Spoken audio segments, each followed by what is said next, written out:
Hello friends, welcome to my channel. US sky episode 1ஓட part 2. Part 1 இன்னும் பார்க்கலன்னா பார்த்துட்டு வந்துடுங்க, அப்போ தான் ஸ்டோரி புரியும். பார்ட் 2 ஸ்டார்ட் ஆகும்போதே அங்கே ரக்கோட சிஸ்டர் ரக்குக்காக வெயிட் பண்ணிருக்க.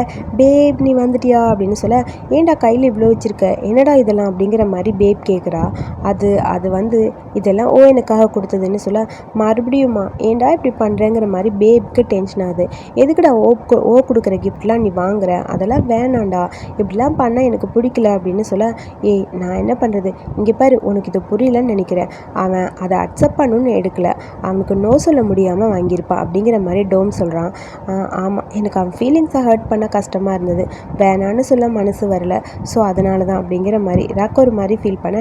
இப்படியே நீ பண்ணிகிட்டு இருக்காத, எவ்வளோ நாள் தான் இப்படியே இதை ஓட விட்டுட்டே இருப்ப, சீக்கிரம் முடிச்சிருடா சரியா, எனக்கு இது பிடிக்கல அப்படிங்கிற மாதிரி பேப் ஃபீல் பண்ண. ஒன்றும் பிரச்சனை இல்லை, அடுத்த டைம் கிஃப்ட் கொடுத்தா நான் வாங்கவே மாட்டேன், ஓகேவா அப்படிங்கிற மாதிரி அவனை பார்த்து சொல்கிறான் ரக்கு. சரி ஓகே, சரி வா போகலாம் வீட்டுக்கு அப்படின்னு சொல்லி ஒரு வழியாக காரில் ஏறி வீட்டுக்கும் போயிட்டாங்க. வீட்டுக்கு போனோடனே அப்படியே ரக்கு பேபோட மடியில் படுத்துட்டு தூங்கிட்டு இருக்கான், தூங்குற மாதிரி நடிச்சிட்டு இருக்கான். அவன் அம்மா வராங்க. என்ன எல்லாம் இன்னும் தூங்கலையா, இன்னும் முழிச்சிருக்கீங்க, பேப் உனக்கு தூக்கம் வரலையா அப்படின்னு சொல்லி கேட்க, இன்னும் வரலம்மா, ரொம்ப லேட் ஆயிடுச்சு, போய் தூங்குன்னு சொல்ல, தாத்தா இன்னும் நீங்கள் வேறு முழிச்சிருக்கீங்கன்னு சொல்ல, ஒன்றும் பிரச்சனை இல்லை, நான் இந்த சீரீஸ் பார்த்துட்ருக்கேன், மூவி முடிச்சுட்டு நான் போய் தூங்கிடுவேன்னு சொல்ல, சரி ஓகே அப்போ நான் தூங்க போகிறேன், பாய் அப்படின்னு சொல்லி அம்மா எல்லாருக்கும் குட் நைட் சொல்லிட்டு ரொம்ப க்யூட்டாக அழகாக அப்படியே போயிட்டாங்க. சந்தூர் மாம் மாதிரி பார்க்கறதுக்கு பளபளன்னு அம்மா கூட அழகாக தான் இருக்காங்க. ஸோ அம்மா அந்த பக்கம் போனோன்னே அடுத்தது பார்த்தா நம்ம அப்பா வராரு. அப்பா ரொம்ப ஜாலியான அப்பா போல். இந்த அவங்களுக்காக ஸ்நாக்ஸ்லாம் வாங்கிட்டு வந்திருக்கேன்னு கொடுக்க, வா சூப்பர் தேங்க்யூ அப்படின்னு சொல்ல, அப்பா நம்ம எல்லாம் ஒன்றா டின்னர் சாப்பிட்லாமா, எனக்கும் பசிக்குது, சீக்கிரம் சாப்பிட்லாம், உங்களுக்காக நான் ஹீட் பண்ணி வைக்கிறேன்னு பேப் சொல்ல, பேபோட தலையில் அப்பா க்யூட்டாக ஒரு கிஸ் பண்ணுறாரு. ரொம்ப க்யூட்டான என் பொண்ணுன்னு சொல்ல, ஏன்பா உங்களுக்கு என்ன பிடிக்காதா, என் தலையில் கிஸ் பண்ணவே இல்லைன்னு சொல்ல, முடி இவ்வளோ இருக்குடா, எப்படா கிஸ் பண்ண முடியும்னு சொல்ல அவனுக்கு டென்ஷன் ஆயிடுச்சு. ரக் அம்மா கிட்டே கம்ப்ளைண்ட் பண்ணுறான், அம்மா அப்பா என்னை லவ் பண்ணவே இல்லை, எனக்கு கிஸ் பண்ண மாட்டேங்கிறாருன்னு கத்திட்டே போக, இதை பார்த்து அப்பா சிரிச்சிட்ருக்க. அடுத்த நாள் காலேஜில் ஒரு வழியாக கிளாஸ் எல்லாம் முடிச்சுட்டு அப்படியே நடந்து வந்துகிட்டே இருக்காங்க. ஆமாடா சொல்ல மறந்துட்டேனே, ஓக்கு கிஃப்ட் வாங்கணும்னு நினச்சேன். ஆமாம்ல, ஆமாம் தனியாக போய் வாங்க முடியாது, எல்லோரும் வாங்கடா ஒன்றாவே போகலான்னு சொல்ல, எல்லோரும் ஒன்றா போகணுமா அப்படிங்கிற மாதிரி இருக்க. லீக்கு சுத்தமாக பிடிக்கல போல். சரி என் கூட வரமாட்டிங்களா அப்படின்னு சொல்லி கேட்க, ஒன்றும் பிரச்சனை இல்லை, உங்க கூட நாங்களும் வரோம், ஆனால் ஒன்று எல்லாருக்கும் சேர்த்து ஒரே ஒரு கிஃப்ட், அது மட்டும் வாங்கினா போதும் ஓகேவான்னு சொல்ல, பர்ஃபெக்ட் சூப்பர் அப்படின்னு சொல்ல, லீ எங்கள் கூட நீ வரலையா அப்படின்னு சொல்லி கேட்க, லீ அமைதியாக இருக்கான். ப்ளீஸ் லீ வா வா வா அப்படின்னு சொல்லி லீயை கையை பிடிச்சி தரன்னு இழுத்துட்டு அப்படியே ரக்கா அந்த பக்கம் போக, ஒரு வழியாக அவங்க கிஃப்ட்லாம் வாங்கிட்டாங்க போல். அப்புறம் நைட்டு பார்ட்டிக்கு போகணும், அக்காவுக்கு தெரியாமல் எப்படியாவது எஸ்கேப் ஆகி ஓடணுமே, என்ன பண்ணான்னு யோசிச்சுட்டே அப்படியே ரக்க எட்டி எட்டி பார்த்துட்ருக்கான். பேப் டோம் கிட்டே ஃபோனில் பேசிகிட்டு இருப்பா போல். ஸோ எப்படியாவது தப்பிச்சு ஓடிடலான்னு சொல்லி அப்படியே மெல்ல மெல்ல ஸ்டெப்ஸில் பூனைக்குட்டி மாதிரி சத்தம் கேட்காதபடி நடந்து போகிறான். ஆக்சுவலி அங்கே வரதை அதை அப்படியே அவன் பார்த்துட்டா. ஸோ பேப் டோம் ஒரு நிமிஷம் ஃபோனை வை, இங்கே ஒரு மூட்டை பூச்சி இருக்குது, அதை நசுக்கிட்டு வரேங்கிற மாதிரி ஃபோனை அப்படியே தள்ளி வச்சுட்டு அப்படியே அமைதியாக இருக்க, எங்கடா போகிற இந்த டைமுக்கு அப்படின்னு சொல்லி கேட்க, உடனே ரக்குக்கு டென்ஷன் ஆகிடுச்சு. ஐயோ மாட்டினமே அப்படிங்கிற மாதிரி திரும்பி அப்படியே வர, ஒழுங்காக வந்துடுங்கிற மாதிரி பேப் பார்த்துட்டே இருக்க, அது வந்துன்னு சொல்லி கையில் இருக்க ஷூவை கீழே போட்டுட்டு, பேப் ஐம் சாரி ப்ளீஸ், நான் ஓட பர்த்டே பார்ட்டிக்கு போகிறேன் அப்படின்னு சொல்ல, என்னது அவன் பர்த்டே பார்ட்டிக்கா, அங்கெல்லாம் ஒன்றும் தேவையில்லை போகக்கூடாதுன்னு சொல்ல, ப்ளீஸ் நான் போகணுன்னே வந்துடுவேன், நான் மட்டும் தனியாக போகணும், என் ஃப்ரெண்ட்ஸ் எல்லோரும் என் கூட வராங்க, லீ டைப்பு அப்புறம் ஜாய் 3 பேர் வராங்க, ப்ளீஸ் பேப் போகணுன்னே வந்துடுவேன்னு சொல்லி ரொம்ப கெஞ்சுறான். அக்கா அதுக்கு பர்மிஷன் கொடுக்குற மாதிரி தெரில, மடியில் படுத்து சார் கெஞ்சுறாரு, ப்ளீஸ்னு சொல்ல, சரி ஓகே போய் தொலை, ஆனால் ஒன்று, நீ சீக்கிரமாக வீட்டுக்கு வந்துடணும், லேட் ஆகக்கூடாது, அங்கே ஏதாவது ப்ராப்ளம்னா எனக்கு உடனே கால் பண்ணணும், நான் உன்னை பிக்கப் பண்ணிப்பேன், இதுக்கு ஓகேன்னா போன்னு சொல்ல, சரி ஓகேன்னு சொல்லிட்டு ஒரு வழியாக பர்த்டே நடக்கிற அந்த ஹோட்டலுக்கு வந்தாச்சு. அங்கே இருக்கிற அங்கே நம்ம சார் ரக்கை பார்த்தோன்னே ரொம்ப ஹாப்பி ஆகிடுச்சு. இந்தாங்க உங்களுக்காக கிஃப்ட் வாங்கிட்டு வந்திருக்கோன்னு சொல்லி ஜாய் கொடுக்க, நீங்கள் வந்ததே எனக்கு ஒரு பெரிய கிஃப்ட்டு தெரியுமா அப்படிங்கிற மாதிரி ரக்கை பார்த்து வளைஞ்சு பேசிகிட்டு இருக்க, சீனியர் இந்தாங்க கிஃப்ட்டுன்னு சொல்ல, கிஃப்ட்டை பார்த்துட்டு, கிஃப்ட் எனக்கு தேவையே இல்லை, ப்ரிசியஸான என்னோடய ப்ரெசன்ட் என் கண்ணு முன்னாடியே இருக்குது, இதை பார்க்கும்போது எவ்வளோ ஹாப்பியாக இருக்குது தெரியுமான்னு டக்குன்னு ரக்கோட பக்கத்தில் போக, ஜாய் ஹாப்பி பர்த்டேன்னு சொல்லி குறுக்க கிஃப்ட்டை கொடுக்குறா.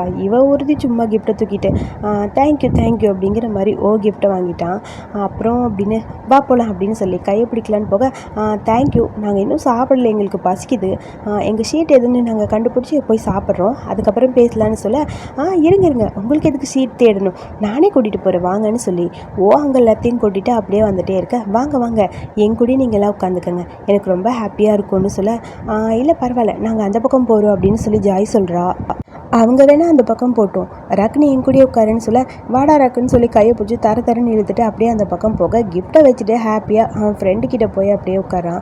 அவன் ஃப்ரெண்டு, என்னடா இது, இந்த கிஃப்ட் ரொம்ப ஸ்பெஷலான்னு சொல்ல, இது ரக்கு எனக்காக கொடுத்த கிஃப்ட்னு சொல்ல, அதான் நான் பார்த்தேன், பார்த்தியா இன்றைக்கி நீ அனௌன்ஸ் பண்ண போறியா இல்லையா, எப்பட்றா அனௌன்ஸ் பண்ணாமல் என்னை ஏற்றுப்பானான்னு சொல்லி கேட்க, கண்டிப்பாக அப்போ ஓகே தான் அப்படின்னு சொல்லி எல்லாரும் அவனை கிண்டல் பண்ணிகிட்ருக்காங்க அவன் ஃப்ரெண்ட்ஸு.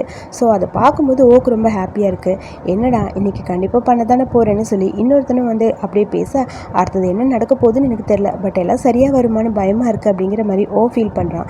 அதெல்லாம் கரெக்டாக தான் வரும், நீ ஏதோ ஃபீல் பண்ணாதான்னு சொல்லி அவன் ஃப்ரெண்ட்ஸ்லாம் சொல்ல, கண்டிப்பாக சரியாக தான் வரும்னு சொல்லி அப்படியே ஓக்கு ரொம்ப ஹாப்பியாக இருக்குது. சேம் டைம் இவங்க 3 பேரும், இங்கே பாரு, இங்கே என்ன நடந்தாலும் சரி, உன்னை ஏதாவது கரெக்ட் பண்ண ட்ரை பண்ணுவான், பார்த்து நடந்துக்கணும் சரியா, ஏதோ பிளான் பண்ணுறாங்கன்னு நினைக்கிறேன், ஏண்டா லீ இன்னும் வரல, லீயை கூப்பிடுன்னு சொல்ல, இதோ நான் கூப்பிட்றேன்னு சொல்லி வேகமாக ஜாய் மெசேஜ் பண்ணுறான், லீ எங்கடா இருக்கேன்னு. அதுக்குள்ளே லீ இவளுக்கு மெசேஜ் பண்ணியிருப்பான் போல், நான் ஒரு ஆக்சிடென்ட் ஆனவங்க கூட இருக்கேன், நான் சீக்கிரம் வந்துடுறேன்னு, இப்போதைக்கு வர முடியாதுன்னு நினைக்கிறேன், லீயாருக்கும் ஆக்சிடென்ட் ஆகிடுச்சு, ஹெல்ப் பண்ணுறேன். ஐயோ லீக் என்னாச்சுன்னு 2 பேரும் மாற்றி மாற்றி கத்துறாங்க. அட எருமை மாடுகளா, நான் என்ன சொன்னேங்கிறது தெளிவாக கேளுங்க, ஒருத்தருக்கு ஆக்சிடென்ட் ஆகிருக்கு, ஹெல்ப் பண்ணுறதுக்காக போயிருக்கேன் அப்படின்னு சொல்கிறான். அவனுக்கு ஒன்றும் ஆக்சிடென்ட் ஆகலைன்னு சொல்ல, ஆமாம் இல்லை சாரி தெரியாமல் சொல்லிட்டோன்னு சொல்ல, அதுக்குள்ளே சும்மா இல்லாமல் அப்படியே அங்கே நிறைய ட்ரிங்க்ஸ்லாம் எடுத்துகிட்டு வரான். என்னோடய பர்த்டே பார்ட்டிக்கு ரக் வந்தது எனக்கு ரொம்ப ஹாப்பியாக இருக்குது, ஸோ என் கூட சேர்ந்து ட்ரிங்க் பண்ணால் நல்லா இருக்கும்ல அப்படிங்கிற மாதிரி வர, ஐயோ பயமாக இருக்கேன்னு சொல்ல, உனக்காக எடுத்துகிட்டு வந்திருக்கோம், இந்த ஷார்ட்ஸ்லாம் குடி அப்படின்னு சொல்ல, இவன் ஆல்கஹால் குடிக்க மாட்டான் அப்படிங்கிற மாதிரி ஜாய் சொல்கிறா. இது ஆல்கஹாலே கிடையாது, நானும் ஆல்கஹாலிக் தான் சரியா, இது எல்லாமே மோக்டெயில் தான், ஸோ ஒன்றும் பிரச்சனை இல்லை குடிக்கலாம் அப்படிங்கிற மாதிரி சொல்ல, அது வந்துன்னு சொல்ல, நான் கூட பார் டெண்டர் தான், எனக்கே தெரியும் இதெல்லாம் சாஃப்டானது தான், இது நீங்கள் குடிக்கலாம் எந்த பிரச்சனையும் இல்லை, இது இந்த ஹோட்டலோட சிக்னேச்சரான ட்ரிங்க்கு, ரொம்ப நல்லாயிருக்கும் குடிங்கன்னு சொல்ல, பேசாமல் நான் ஃபஸ்ட்டு ட்ரை பண்ணிட்டா, ஆமாடா நீ முதல்ல ட்ரை பண்ணி பாருன்னு சொல்லி டைப்பை பார்த்து அப்படியே அங்கே ஜாய் சொல்ல, சரி இந்தா நீ ட்ரை பண்ணு அப்படின்னு சொல்ல, சரி ஓகேன்னு வாங்கி ஃபர்ஸ்ட் அவன் ட்ரை பண்ணுறான். டைப் அதை குடிச்சிட்டு, இது ஸ்வீட்டாக தான் இருக்குது, ஆக்சுவலி இது ஆல்கஹால் கிடையாது அப்படின்னு சொல்லிட்டான். அப்பாடா சரி இருங்க நான் ஒன்று ட்ரை பண்ணுறேன்னு சொல்லிட்டு அங்கே இருக்க இன்னொரு டம்ளர் எடுத்து அப்படியே மடமடன்னு அங்கே நம்ம ஜாயும் குடிச்சிட்டு, இல்லை இது ஸ்வீட்டாக இருக்குது, ஸோ தட் மீன்ஸ் இது ஆல்கஹால் கிடையாது, நீ குடிக்கலாம் அப்படின்னு சொல்ல, அங்கே இருக்க ட்ரிங்க்ஸ் எல்லாம் மாற்றி மாற்றி அப்படியே 3 பேருக்கும் கொடுத்துட்டே இருக்கா, 3 பேரும் குடிச்சிட்டே இருக்காங்க. ஆக்சுவலி ஆல்கஹால் இல்லைன்னு சொல்கிறான், பட் அது ஆல்கஹால் இருக்கும் போல், ஸோ அதனால் 3 பேரும் குடித்ததில் அப்படியே பாதி மட்டையாகிற நிலமையில் இருக்காங்க. அதுவும் நம்ம ஜாயும் டைப்புன்னா சுத்தம் டோட்டலாக ஆஃபே ஆகிட்டாங்க. ரக்குக்கு லைட்டாக கான்சியஸ் இருக்குது, அப்படியே குடிச்சிட்டு அவன் அப்படியே விழுக பக்கத்தில் அவனை அப்படியே ஹக் பண்ண மாதிரி, பாய் ஃப்ரெண்ட் பிடிக்கிற மாதிரி அப்படியே ஹக் பண்ணிட்டு இருக்கான். அவனுக்கு ரொம்ப ஹாப்பியாக வேறு இருக்குது. அப்புறம் ஃப்ரெண்டுக்கிட்ட கை காட்டுறான், ஓகே வாடான்னு, ஓகே எல்லாமே ஓகே ஆகிடுச்சின்னு நினைக்கிறேன், இப்போதைக்கு அவங்க 2 பேரும் மட்டை ஆகிட்டாங்க, அடுத்த ரக்கிட்ட எப்படியாவது ப்ரப்போஸ் பண்ணணுன்னு ஹாப்பியாக இருக்க, சேம் டைம் அதே ஹோட்டலுக்கு தான் வாங்க வரான். நான் கிளம்ப போகிறேன்டா, ஏன்டா எனக்கு ஒரு முக்கியமான வேலை இருக்குது, அது மட்டும் இல்லாமல் அந்த ஏரியா ஃபுல்லாக அந்த வந்து கான்ட்ராக்ட் எடுத்த மாதிரி போட்டு உட்காந்துருக்கான், அவனோட பர்த்டே பார்ட்டி நடக்குதுல, ஸோ அங்கே யாரும் அலோட் கிடையாதான், சரி ஓகே நமக்கு எதுக்கு பிரச்சனை, நான் கிளம்புறேன் அப்படிங்கிற மாதிரி சொல்ல, எதுக்கடா இப்படிலாம் பண்ணுற, அவன் அப்படித்தான் ஆல்ரெடி ரிசர்வ் பண்ணிட்டான், ஸோ அவன் தான் அங்கே இருக்கான், நான் நவீஸ்கிட்ட பேசிட்டேன், ஒன்றும் ப்ராப்ளம் இல்லை, சரி விடு பார்த்துக்கலாம் அப்படின்னு சொல்லிட்டு இருக்க, சரி நான் வரேன் அப்படின்னு சொல்லி அப்படியே அந்த பக்கம் அவன் போயிட்டான். சரி பாய்ன்னு சொல்லிட்டு அப்படியே யோசிச்சுக்கிட்டே நிற்கிறான். சேம் டைம் அடுத்து இங்கே பர்த்டே பார்ட்டி அப்படியே டீப்பாக போயிட்டுருக்க, அப்புறம் அங்கே கேக் கொண்டு வர, கேக்கு அந்த கேண்டிலெல்லாம் ஊதி பர்த்டே அப்படியே செலிப்ரேட் பண்ண, அப்புறம் இன்றைக்கி உங்களுக்கு எல்லாம் முக்கியமாக ஒன்று சொல்ல போகிறேன், இங்கே வந்திருக்க எல்லாருக்குமே ரொம்ப ரொம்ப தேங்க்ஸு, இது ஒரு ஸ்பெஷல் மூமெண்ட்டாக இருக்க போகுது, ஆக்சுவலி நான் ரொம்ப ஹாப்பியாக இருக்கேன் உங்கள் எல்லாருக்கும் இதை அனௌன்ஸ் பண்ணேன், அது முதல்ல நான் ரக்கிட்ட தான் சொல்லணும்னு சொல்லி ரக்கை பார்த்து ரொமான்டிக்காக, என்னோடய பாய் ஃப்ரெண்டா என் கூட இருப்பியா அப்படிங்கிற மாதிரி ஓ கேட்க வா அப்படின்னு சொல்லி எல்லோரும் கிளாப் பண்ண ஆரம்பிச்சிட்டாங்க. உடனே சும்மா இல்லாமல் என் ஃப்ரெண்ட்ஸ் டே கிஸ் பண்ணுறான்னு சொல்லி கத்த ஆரம்பிக்க அது வந்துன்னு ஓ வைக்கப்பட ஐயோ இவன் என்னடா கிஸ் பண்ணிடுவானாட்டுருக்குன்னு சொல்லி அவன்கிட்ட எந்திரிச்சு போகிறதுக்காக ரக் ட்ரை பண்ண இவன் விடுற மாதிரி தெரில. அவனை இழுத்து மடியில் உட்கார வச்சு கிஸ் பண்ண ட்ரை பண்ணிகிட்டே இருக்கான். விடு ப்ளீஸ் விடுன்னு சொல்லி ஓவை தள்ளி விட ட்ரை பண்ணிட்டே இருக்கா ரக்கு. பட் அப்படியே பார்த்தா திடீர்னு அந்த இடத்துக்கு வர டக்குன்னு ரக்கோட கையை பிடிச்சி அப்படியே இழுக்கிறான். கொஞ்சம் கூட இதை எதிர்பார்க்கல. உனக்கு என்னடா பிரச்சனை இதில் அப்படிங்கிற மாதிரி பார்த்து கேட்க அது என் பிரச்சனை தான், ஏன்னா இவன் என்னோட பாய் ஃப்ரெண்ட் அப்படின்னு சொல்ல என்னது ஓன் பாய் ஃப்ரெண்டான்னு சொல்லி அடிக்க ட்ரை பண்ண அப்படியே ஓவை அடிக்க அவன் அப்படியே கீழே விழுந்துட்டான். நில்லுடான்னு சொல்லி வர அவன் கையை பிடிச்சி தரன்னு ரக்கை இழுத்துட்டு போக அதுக்குள்ளே பாடி கார்ட்ஸ் வந்து வரக்கூட விடாமல் அப்படியே வந்து தடுத்து நிறுத்திட்டாங்க. நீ முதல்ல அமைதியா அப்புறம் பார்த்துக்கலாங்கிற மாதிரி ஓவோட ஃப்ரெண்ட் சொல்ல அப்படியே முறைச்சிட்டே இருக்கான். சேம் டைம் வாடா அப்படிங்கிற மாதிரி அவனை இழுத்துட்டு அப்படியே வந்துட்டே இருக்கான். ஸோ காரில் வரும்போது பார்த்தா சார் ஃபுல் போதை, அப்படியே பாதி கான்சியஸ் இல்லாத மாதிரி இருக்குது. அப்படியே உளறிக்கிட்டே வரான். எனக்கு உன் கையை கொடு, நான் உன் தோளில் சாஞ்சிக்கணும், எனக்கு உன் கையை கொடுன்னு சொல்லி ரக் புலம்பிட்டே வர பார்க்க டென்ஷனாக இருக்குது. ஏன்டா இவன் இப்படி இருக்காங்கிற மாதிரி திரும்பி அவனை பார்த்துட்டே வர கையை கொடுன்னு சொல்லி கேட்க சரி இந்தா அப்படிங்கிற மாதிரி கையை தரான். அவன் கையை பிடிச்சி அப்படியே கணத்தில் வச்சுட்டு ஐ அப்படின்னு சொல்லி அந்த கையை பிடிச்சி விளையாண்டுட்டு வேற இருக்கான். அப்புறம் நான் அவன் மேலே சாஞ்சிக்கிறேன்னு சொல்லி தோல் மேலேயும் சாஞ்சிட்டு அப்படியே காமெடி பண்ணிகிட்டே வந்துட்டே இருக்கான். என்னடா பண்ணுறேன்னு சொல்ல என் தலையில் ஒரு கிஸ் பண்ணு அப்படின்னு சொல்ல எனது கிஸ்ஸா, ஆமாம் தலையில் கிஸ் பண்ணுன்னு கத்திட்டே இருக்கான். என்னடா இவன் இப்படி இருக்காங்கிற மாதிரி செம்ம டென்ஷனாக இருக்குது. அப்பாடா ஒரு வழியாக வர வேண்டிய இடமும் வந்துருச்சுன்னு சொல்ல நீ என்னை எப்பயுமே லவ் பண்ணவே மாட்டேன், எனக்கு தலையில் கிஸ் பண்ணவே மாட்டேங்கிறீங்க போங்க அப்படிங்கிற மாதிரி அப்பா கிட்ட பேசுகிற மாதிரி அவன் பாட்டுக்கு எதோ உளறிட்டே இருக்கான். ஸோ ஒரு வழியாக வீடு வந்துருச்சு போடா அப்படிங்கிற மாதிரி சொல்ல சரி நான் வீட்டுக்கு வந்துட்டேன், நீ என்கிட்ட ரொம்ப ரூடாக இருக்க, நான் குடிச்சிருக்கேனா இல்லை நான் குடிக்கல, நான் குடிச்சிருக்கேன்னு சொல்லிட்டு அப்படியே அவன் மேலே விழுந்துடுறான். ஃபாக்கு என்ன பண்ணுறதுனே புரியல. அவனை அப்படியே பார்த்துட்டே இருக்கான். அவன் ஹக் பண்ணுற மாதிரி அப்படியே அவன் மேலே படுத்துட்டான். அதுக்கப்புறம் ஃபாவோட ஃபேஸை கிட்ட போய் பார்க்குறான். 2 கையிலையும் அவன் ஃபேஸை அப்படியே தொட்டு பார்த்துட்டு அப்பா அப்படின்னு சொல்ல அடப்பாவி என்னை பார்த்தா அப்பா மாதிரியடா இருக்குது அப்படிங்கிற மாதிரி அவனை பார்த்துட்டே இருக்க அப்பா நீங்கள் என்னை லவ் பண்ணவே இல்லைப்பா, என் தலையில் கிஸ் பண்ணுங்கள், என் ஹேர் எப்படி இருந்தாலும் பரவாயில்ல, என் தலையில் கிஸ் பண்ணணும் கிஸ் பண்ணுங்கன்னு சொல்லி அவன் பாட்டுக்கு கத்திகிட்டே இருக்கான்.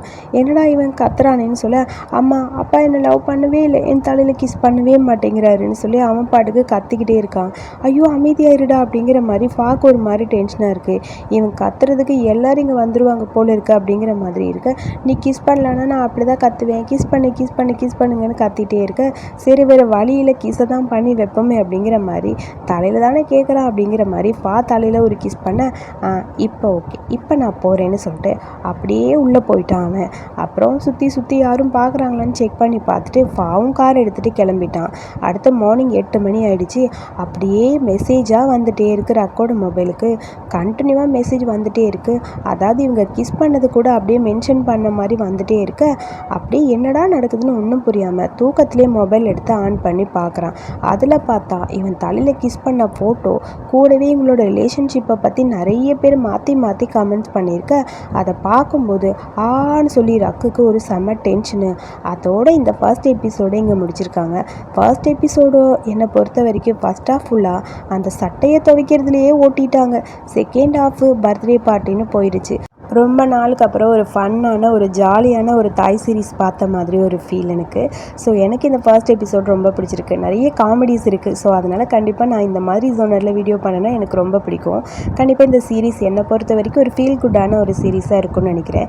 யாருக்கெல்லாம் இந்த சீரிஸ் பிடிச்சிருக்கு அப்படின்னு மறக்காமல் கமெண்ட்டில் சொல்லுங்கள். அடுத்த எபிசோட் பார்க்க மறக்காமல் என்னோடய சேனலை சப்ஸ்கிரைப் பண்ணிக்கோங்க. தேங்க்யூ.